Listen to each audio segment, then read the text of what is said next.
The flight from Delhi to Dehradun is just over 30 minutes. By road, you can make it in just under 4 hours now. But if you were to fly to Dehradun, you would have to go to the airport, travel to the airport, spend at least 2 hours going through various security checks and getting your bag checked. An entire machinery is developed. And why does that machinery exist? That machinery exists because of acts of terror, hijacking, bombing and worse that have taken place on board aircraft. Those few and far between acts create a systemic response that has to assume that every flight that is taking off from any airport in the world is under systemic risk. Creating chaos doesn't require much. You learned this from 9/11, you learned this from 26/11. Just requires sometimes 2, 3, 5, 10, 15. That's it. Dealing with it becomes a highly complex situation. Now, I've lived in Delhi all my life. I remember a last riot-like, deadly riot-like situation happening vaguely when I was 5 or 6 years old during the Mandal Commission times, early 90s, maybe 1991. So through my entire schooling, my entire college, my entire adult life, my hair have gone grey, nothing, no riots in Delhi. But suddenly, 2 days before Donald Trump's visit, Hindu-Muslim riots take place and 50 people are dead. Here we are 2.5 years later, again nothing. Now I can tell you as a certainty of fact that Hindus are not feeling fearful of going to Jamia or go to have a meal near the Jama Masjid or go to Nizamuddin, or Muslims are fearful in Delhi of going to areas where Hindus are living. This doesn't exist. But suddenly a riot takes place under suspicious circumstances in suspicious time. Now look at the context of what is happening currently. We have just dealt with an emergent situation in Punjab where certain actors were propagated, armed and funded to revive Khalistanism, and for sure a pretty coordinated global effort is going on, but they failed. In Jammu and Kashmir, once the foreign meddling disappeared, suddenly the stone pelting vanished, the terror attacks decreased. So and so, even the cross-border firing has been zero for 2 years. So it begs the question, as we watch the weapons, the Molotov cocktails, the exacerbated situation, despite the fact that at the highest levels, intervention has been taking place for more than a month, and yet the matter doesn't seem to resolve or even at least calm down. It smacks, I might be wrong, but it smacks of meddling, of a proxy war, of having some people lighting the fire and then others being sucked into it, causing real damage, real carnage, real heartbreak. Let's open up this conversation. RVS Mani joining us on the broadcast, Ambassador Basudhi Mukherjee is with us, Major Mohammad Ali Shah with us, and Major General A.K. Sivach with us as well. Mr. Mani, what's your gut reaction? When you see the weaponry, the AK-47s, the Molotov cocktails, which all predicated what is happening in Manipur right now, what's your gut reaction?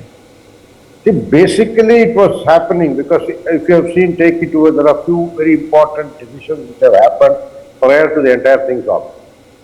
We are into the Look East policy, Bengal to Thailand, Bangkok, which has to go through these sectors. The highway, the road connectivity is being announced, the PM is taking it in a good stead. They're at a very fast way. That is one. Disruptive services have to happen. Number two is March or February or March 2023, CM Biren Singh had tried to really clamp down on the drug mafia, and that also happened, and that is also one of the factors. So, see, basically some sort of a juggernaut is going on in the Northeast. The Northeast was never so peaceful as has been in the last 8 years prior to this Manipur problem started. There were interstate war between the two states like the Mizoram and the Assam and the Kachar borderline cases. That was it was a very intra-factor which was brought out, and Honorable Home Minister brokered a peace between them, or mediated a settlement between them. So the that also had some foreign element interfering in it. That is the reason the entire issue started, and that also had certain people of settlers from across the border coming and trying to settle into the Kachar district and the No, there's a larger issue, and the larger issues, I don't want to confuse the two. So RBS money, should we be suspicious? No, please, let me complete. We will arrive at the larger issue. So basically, it was a sort of a peace which was going on from 2015 after the muscular, when they chased it, went into the Myanmar and broke down the terrorists. After that, there has been a very peaceful position till 2021-22. But what happened that was peace means development also. Several issues have been addressed. The livelihood issues in Manipur has been personally addressed.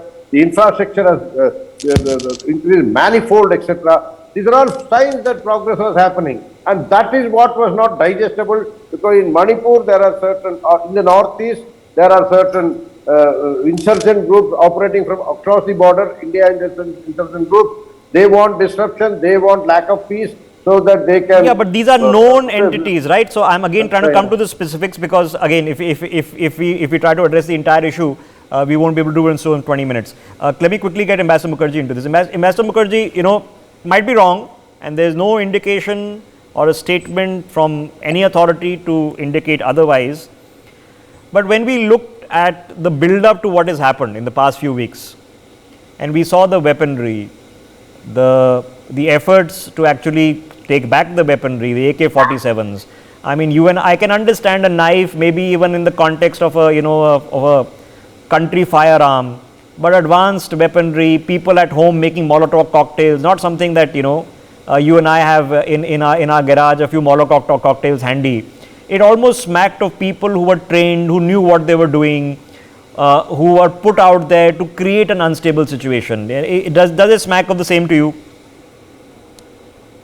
The situation is remarkably complex, Rishabh.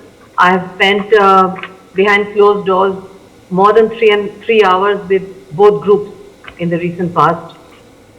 On one side, that is the cookie side, there is a problem of opium cultivation, the heroin traffic, the infiltration from Myanmar, the feeling of injustice because they are smaller in numbers than the Métis, the violence that has been perpetrated on them when they have come to Métis dominated areas, and vice versa when the Métis moved into their areas.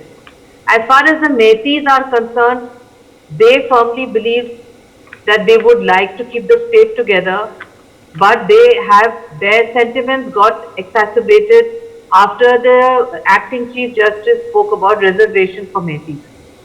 Now you have a situation where in a sensitive border state, which as Mr. Mani said was very calm, you have a situation verging on active civil war, which must be brought down, temperatures must come down as soon as possible, but where it is difficult for the central government to accept the main demand of the cookies, which is they want separation from the Métis, a separate hill state under their own administration, in a state where they have been living together, and where the problem of opium cultivation, heroin, drug trafficking, etc. is being fueled across the border into cookie territory from Myanmar on one hand, and is being watched very carefully by China, and in a situation where we have the G20 summit coming up in September. The time limit, the time frame is very little. What is required, in my perspective, is yes, we need to get back those lethal weapons. We need to establish rule of law and governance. We need to stop having women being used as instruments of war on both sides. And we need a Truth and Reconciliation Commission like the South Africans had, where the crimes were far greater than what has happened in this short period here of 2 months. where both sides reconcile and agree to live together. That is Yes. what is required. What So- is required is very quick action, Rishabh. We can't afford to wait. Okay, so the point is, I've been seeing for the past better part of 2 months, right? I mean, the Home Minister spent 4 days there before the current situation became as bad as this is. Now, obviously, there's an organic issue there, but General Sivach, sometimes if we address only the symptoms and not the problems, some of them are the known problems. Are there unknown problems? The timing of this, the scale of this, the hundreds of assault rifles, the thousands and thousands of rounds of ammunition, of the Molotov cocktails, it looks beyond just a communal clash almost. Absolutely. Rishabh, what creates a doubt is the timing of this incident. And the point is very rightly brought out by Ambassador that we are going to have a G20 meeting in September. And we know that the China is fully involved in Myanmar and they are interested that China-Myanmar economic corridor should become a reality like China-Pakistan economic corridor. And from Yunnan, then they are going to Kowakapu and they have already taken Coco Island. They are having tremendous problem with the Rakhine militants and they have bought peace by almost signing some pact with the Rakhine militant. They have already uprooted the Rohingyas which were creating problem. They are now permanently displaced in Bangladesh. They will never go back. They at this time want to create insecurity even in our northeast because two things are happening. One is very rightly international trilateral highway which is going from Manipur going to Thailand, Laos, Myanmar, Thailand, Laos and then going to Cambodia. And at the same time Kaladan project which is there. From Calcutta, it comes to Situate port. From riverways, it comes up to border, and then from there, it go by road to Aijo. No, you find that Act East policy is working very fine. India is doing very well as far as the East India is concerned.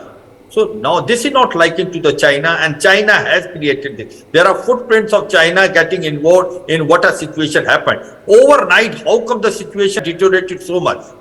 I will say, I will not give a clean check to the state government. They were found wanting. They could have been much more stronger than that. But notwithstanding that, the way things have happened, they are give you an impression that China has got totally involved. Now, 2-3 things have happened. Now, weapons which have been looted, obviously they are not looted. They may have been handed over, whether it is a Manipur rifle, whether it is Indian Reserve Battalion, or whether it is a training center. And they have been given on the either side to the militants so that they can fight for that. What has happened is that the Kuki and people from Chin tribe have over a period of time coming and settling down in a Kuki area and they are the one which were involved in so there is an organic issue. No, so there is an organic issue. There's certainly issues that need to be addressed in UP and in Punjab and in Karnataka as they were in J&K. We have not sorted all the issues of J&K. Certainly there are issues there. There will be issues in Uttarakhand, there will be issues in Bengal, there are issues in Odisha and in Tamil Nadu. And in Kerala, but we are not seeing Molotov cocktails. We are not seeing an armed insurgency and thousands of rounds of ammunition. So it smacks of something suspicious. Do you find it suspicious, sir?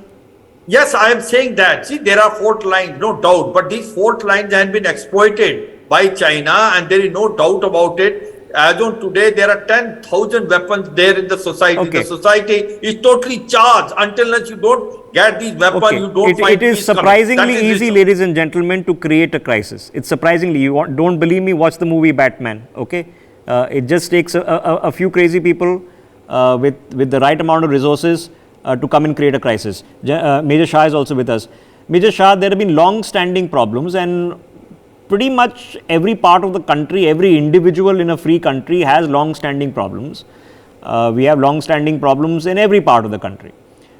But now, when we see so rapidly the number of weapons, the sophistication of the attacks, the kind of arson which has been happening and the kind of incidents which I know have snowballed now, but the genesis, the root almost seems very suspicious.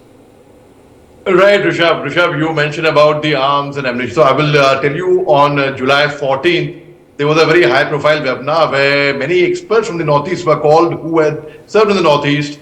And I was invited to chair one of the talks over there. I was chairing one of the sessions. there Patricia, I'll quote Patricia Mukim, Padma Shri Patricia Mukim, she got Padma Shri in 2000, who lives from the northeast, in the northeast in fact. She mentioned, and I'm quoting her, she mentioned about Lieutenant General Consul Himalaya Singh, who's from Manipur itself. He said, when society is so well armed, conflict is inevitable. She has quoted that in an article, a very, very popular article she written for a journal. Now, she reported in that the regional media reported that at that time earlier, that 1,040 arms and 13,601 ammunition, 230 bombs of different kinds were recovered till date. That was the report initial. I'll come to it further. Then there was another report which said that 6 lakh bullets and around 3,000 weapons, they were still being held by the warring communities in the conflict zone. Now, if I take it on further, then she has mentioned about the 303 rifles, the medium machine guns, the AK assault rifles, carbines, INSARs, light machine guns, INSARs rifles, M16, MP5. They were the major weapons which were taken out from the armory of the Manipur Police Training Center. And she has mentioned which battalions. She mentioned 2 battalions in her article over there. Then there were also further reports that there were 4,537 arms in the same article I'm telling about, and 6.32 lakh rounds of ammunition they had gone missing. And then the battalion she mentioned was 7th Indian Reserve Battalion and 8th Manipur Rifles. They were all located in Imphal. In fact, so now the very fact is, so much arms, ammunition, and quoting again from the article, again from the webinar, which I happen to have chaired on, a session which I chaired on 14th, that the very fact is, when there are so many weapons in society, like there are a lot of underground factions over there, Rishabh, like there is the Cookie factions has signed a SU agreement, the suspension of operations, like a ceasefire. So that was where one key is held with the government official and one key is held with the underground commander.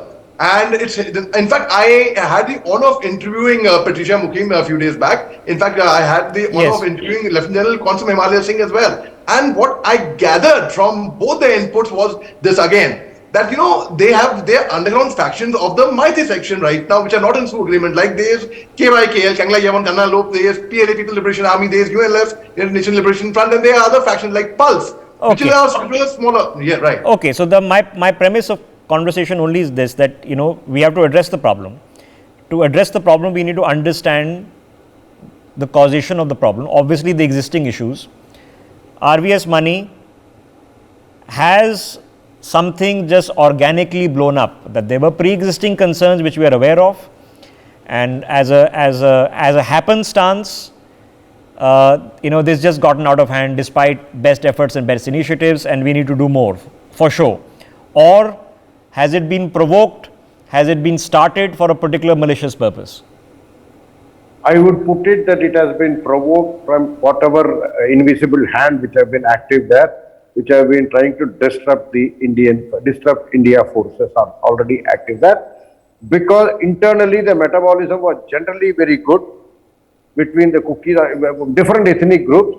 But as Shah said, so many things have been coming out, the arms mobilization and all. It could not have happened without the external help or external trigger, I would rather say, or external motivation. So the possibility exists. Now, we have no way of confirming that here in the public media, and certainly there's no statement from government indicating the same. Ambassador Mukherjee, but knowing the case history, not only in the northeast, knowing the operations that take place in Myanmar, which is not exactly a country that is ruled from the capital, the Shan state and so many others are propped up by foreign powers, knowing the attempt that has recently been made in Punjab, knowing the developments that have taken place in J&K in the past, does it indicate that there is another part on the recipe here which we also need to address? We need to address it very, very quickly, and we need to be very vigilant that we are not balkanized or we don't fall victim to plots of balkanization by the same old tricks of divide and rule. In this particular case, the Manipur is not just a sensitive border state. There is a huge problem of infiltration from Myanmar, which, as you rightly point out, Rishabh, is not strictly under full political control from its capital. We have the Chinese watching and waiting, and we definitely have a problem with drug cartels from Myanmar operating in Kuki living areas. There is no doubt. On top of that, women have been used not just as weapons of war, women have been used when the authorities try to get back arms looted from armories. The women were brought to the front to stop the Yeah, as human shields, yeah. from getting Shield. back. So in each case you see, Rishabh, unfortunately, and this is a global phenomenon, women are being used as weapons of war, women are being used as weapons of revenge, and thereby refueling an already A tense situation, right? So it has to be triggered, and then it snowballs. In the snowballing, when crimes start happening, becomes then revenge starts happening. It snowballs so rapidly, but there is a point of trigger, and the point of trigger can be organic. Something happened, it was simmering, and it just blew up, or it was triggered. And I'm trying to address that question. General Sivach, do we see a symptom that this was maliciously triggered? Absolutely, there is no doubt about it, Rishabh. It was done, but then now the situation is deteriorated to so much that we have to have a roadmap to get these weapons back. Until these weapons do not come back, you will not find peace coming back to the society. And especially 8 to 10,000 weapons are there, majority with Methi and also with Cookies. Cookies have able to get it from through the Chin population, which has come from Myanmar, and Metis have got it, which they have looted from this armory. So as Okay. of today, the environment is such a, Okay.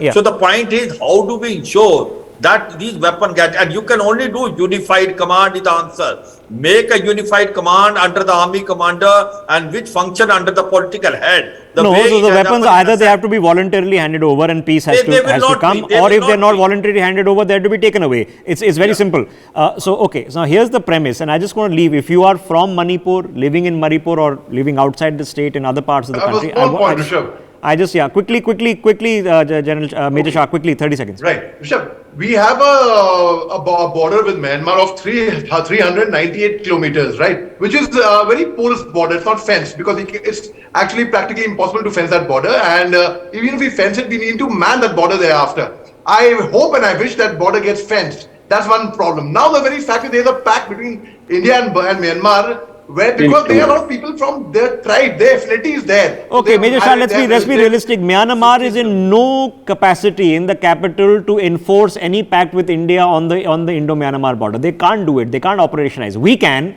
So we'll have to sign the official part, but the operationalization and policing of it will have to be done. Okay, I'm out of time. I just want to leave it a single premise. We'll come back. We'll come back and have these conversations. Yeah.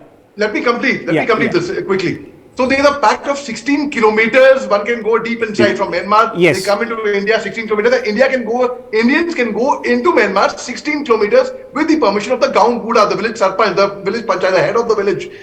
Through writing, that's it. No passport, no visa required. Now the very fact is, how do we monitor a person is entering into 16 kilometers? Supposing a Mayank, like you, a Mayank means outside Manipur. If we go to Manipur, we need an RAP, restricted area permit. We need an ILP, inner land permit. We would need that, but how can you monitor a person's coming in or coming? Okay, my premise here is this, and I'm going to end it on that. We'll come back for these conversations because obviously it's going to require a lengthy conversation. Who are suffering is the people of Manipur. Okay, now it doesn't make a difference which community. Okay, the people of Manipur are suffering. The people who are from Manipur living in other parts of the country are seeing the suffering. There is no benefit to union government, which is under immense pressure and having to deal with the crisis, facing now international criticism. So who benefits? India at the union does not benefit. The people of Manipur don't benefit. Everybody is in trouble because of it. So who benefits? Think about it. Who's benefiting from this? You can make a political argument, but I think that is also out of the window because the political establishment, the police administration, the civic administration are all under stress because of this, to the point of very serious consequences. So who's benefiting? Who's watching this and going, aha,